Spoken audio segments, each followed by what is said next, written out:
ದಕ್ಷಿಣ ಕನ್ನಡದಲ್ಲಿ ಕೇವಲ 4 ತಿಂಗಳಲ್ಲಿ ಬರೋಬ್ಬರಿ 371 ಮಂದಿಯಲ್ಲಿ ಕ್ಯಾನ್ಸರ್ ಪತ್ತೆಯಾಗಿದೆ. ಸರ್ಕಾರ ನಡೆಸ್ತಾ ಇರುವ ಗೃಹ ಆರೋಗ್ಯ ಯೋಜನೆಯಡಿ ಮನೆ ಮನೆ ತಪಾಸಣೆ ವೇಳೆ ಬೆಳಕಿಗೆ ಬಂದಿದೆ.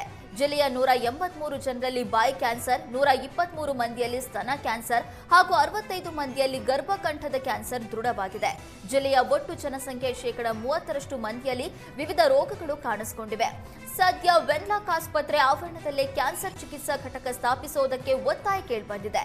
ದಕ್ಷಿಣ ಕನ್ನಡ ಜಿಲ್ಲೆಯಲ್ಲಿ ಕ್ಯಾನ್ಸರ್ ಹೃದ್ರೋಗ ಚಿಕಿತ್ಸೆಗೆ ಅಂತಾನೆ ಪ್ರತ್ಯೇಕ ಸರ್ಕಾರಿ ಆಸ್ಪತ್ರೆ ಇಲ್ಲದ ಕಾರಣ ಮಂಗಳೂರಿನಲ್ಲೇ ಕಿದ್ವಾಯಿ ಮತ್ತು ಜಯದೇವ ಆಸ್ಪತ್ರೆ ಘಟಕ ತೆರೆಯೋದಕ್ಕೆ ಜನರು ಒತ್ತಾಯಿಸಿದ್ದಾರೆ. ಹೀಗಾಗಿ ಈ ಬಗ್ಗೆ ಆರೋಗ್ಯ ಸಚಿವ ದಿನೇಶ್ ಗುಂಡೂರಾವ್ ಅವರಿಂದಲೂ ಸಿಎಂ ಸಿದ್ದರಾಮಯ್ಯಗೆ ಪ್ರಸ್ತಾವನೆ ಸಲ್ಲಿಸುವುದಕ್ಕೆ ಮುಂದಾಗಲಾಗಿದೆ.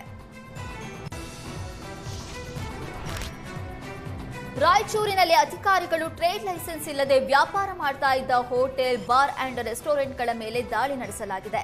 ಗ್ರಾಹಕರ ಆರೋಗ್ಯ ಹಾಳು ಮಾಡುವ ಪದಾರ್ಥಗಳನ್ನು ನೋಡಿ ಅಧಿಕಾರಿಗಳೇ ಶಾಕ್ ಆಗಿದ್ದಾರೆ. ದಾಳಿ ವೇಳೆ ಸರ್ಕಾರದ ನಿಯಮ ಉಲ್ಲಂಘಿಸಿದ ಹೋಟೆಲ್ ಮತ್ತು ರೆಸ್ಟೋರೆಂಟ್ ಮಾಲೀಕರಿಗೆ ದಂಡ ವಿಧಿಸಿದ್ದಾರೆ. 20ಕ್ಕೂ ಹೆಚ್ಚು ಹೋಟೆಲ್ ಮಾಲೀಕರಿಗೆ ದಂಡ ಹಾಕಿ ಎಚ್ಚರಿಕೆ ನೀಡಿದ್ದಾರೆ.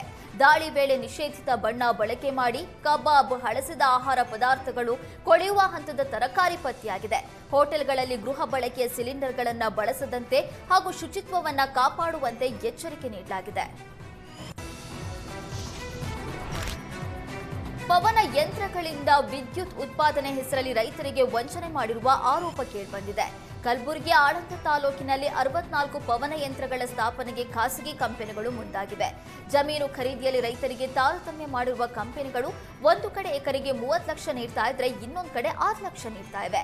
ಇನ್ನು ಜಮೀನು ಮಾರಾಟ ಮಾಡದೆ ಲೀಸ್ ಕೊಟ್ಟ ರೈತರ ಜಮೀನನ್ನ ಹಾಳು ಮಾಡ್ತಾ ಇವೆ. ಜಮೀನು ಕೊಡದ ರೈತರ ಹೊಲದಲ್ಲಿ ನೀರು ಬಿಡೋದು ನಿಲ್ಲಿಸಿದ್ದಾರೆ ಅಂತ ರೈತರು ಆಕ್ರೋಶ ವ್ಯಕ್ತಪಡಿಸಿದ್ದಾರೆ. ಲೀಸ್ ಕೊಟ್ಟವರಿಗೆ ಮರಳಿ ಜಮೀನು ಕೊಡಿಸುವ ಭದ್ರತೆ ಕೊಡಿ ಅಂತ ರೈತರು ಆಳಂದ ತಹಶೀಲ್ದಾರ್ ಕಚೇರಿ ಮುಂದೆ ಪ್ರತಿಭಟನೆ ನಡೆಸಿದ್ದಾರೆ.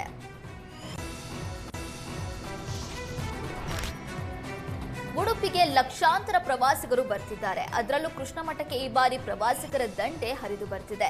ಮಠದ ಸುತ್ತಮುತ್ತಲ ಪರಿಸರ ಅವ್ಯವಸ್ಥೆಗಳ ಆಗರವಾಗಿದೆ. ಒಂದ್ ಕಡೆ ಪಾರ್ಕಿಂಗ್ಗೆ ಸ್ಥಳವಿಲ್ಲ, ಮತ್ತೊಂದು ಕಡೆ ರೋಡ್ ಬ್ಲಾಕ್ ಆಗಿದೆ.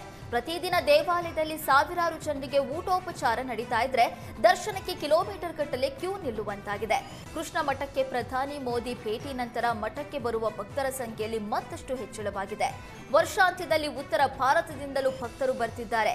ಆದರೆ ಜಿಲ್ಲಾಡಳಿತ, ಪ್ರವಾಸೋದ್ಯಮ ಇಲಾಖೆ ಯಾವುದೇ ವ್ಯವಸ್ಥೆ ಕಲ್ಪಿಸದೇ ಇರೋದ್ರಿಂದ ಪ್ರವಾಸಿಗರು ಹಾಗೂ ಭಕ್ತರು ಪರದಾಡುವಂತಾಗಿದೆ.